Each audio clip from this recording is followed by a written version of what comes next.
আব্দুল্লাহ নোমান, উনি শুধু চট্টগ্রামের নেতা ছিলেন না, উনি একজন জাতীয় নেতা ছিলেন। ওনার পরিচিতি সারা বাংলাদেশ ব্যাপী ছিলেন।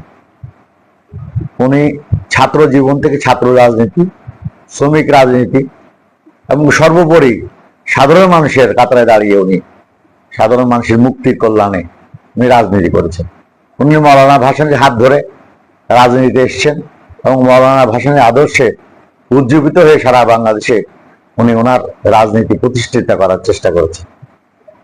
শহীদ প্রেসিডেন্ট জিয়াউর রহমান সাহেব ওনাকে বিএনপি রাজনীতিতে নিয়ে এসেছিলেন। উনি ওনার শহীদ প্রেসিডেন্ট জিয়াউর রহমানের যে আশা আকাঙ্ক্ষা নিয়ে ওনাকে নিয়ে এসেছিলেন দলে, সে আকাঙ্ক্ষা উনি পূরণ করতে সমর্থ হয়েছে বলে আমি মনে করি।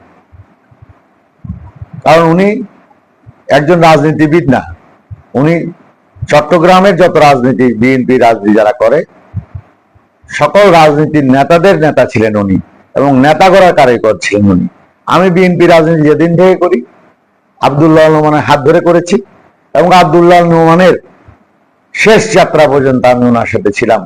ওনার সাথে আমি একদিনের জন্য, এক মুহূর্তের জন্য আমি মুনাফিকি করিনি।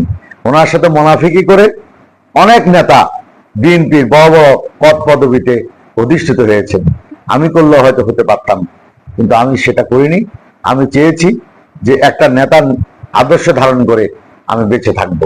আমার নেতা এখন নেই। আমরা ওনাকে হারিয়ে চট্টগ্রামবাসী একটা অভিভাবককে হারিয়েছেন, আমি আমার অভিভাবককে হারিয়েছি। গত বছরও ওনার সাথে ঈদ করেছি, এতটা বছর ওনার সাথে ঈদ করেছি, এবছর ওনার কাছে ছাড়া ঈদ করব এটা ভাবতেও আসলে খুব খারাপ লাগছে, সহ্য করতে পারছি না। অনেক কষ্ট, দুঃখ দুর্দশা, আন্দোলন সংগ্রাম, মামলা মোকদ্দমার পরও আমি প্রতিটা বছরই চেষ্টা করেছি ওনার সাথে ঈদ করার জন্য। শুধু তাই নয়, উনি যখন দেশে 111 সরকার এসে দেশ থেকে সকল নেতাকে গ্রেপ্তার করেছিল, উনি যেখানে ছিল, যেভাবে ছিল, আমি ওনার সাথে সেখানে সেইভাবেই ওনার সাথে ঈদ করার জন্য চেষ্টা করেছি।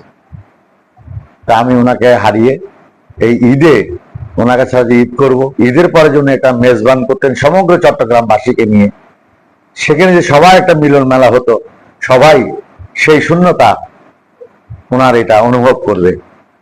আমি ওনার আল্লাহ রাব্বুল আলামিন ওনাকে যেন জান্নাতুল ফেরদৌস দান করেন এই কামনা করছি এবং ওনার বিদেহাত এবং মাগফিরাত কামনা করছি। ওনার পরিবার পরিজন যেন এই এবং বন্ধু বান্ধব, আত্মীয় স্বজন, নেতা কর্মীরা এই সবকে শক্তিতে রূপান্তরিত করে আগামী দিনে বাংলাদেশ গড়ে তোলার প্রত্যাশা ব্যক্ত করছি।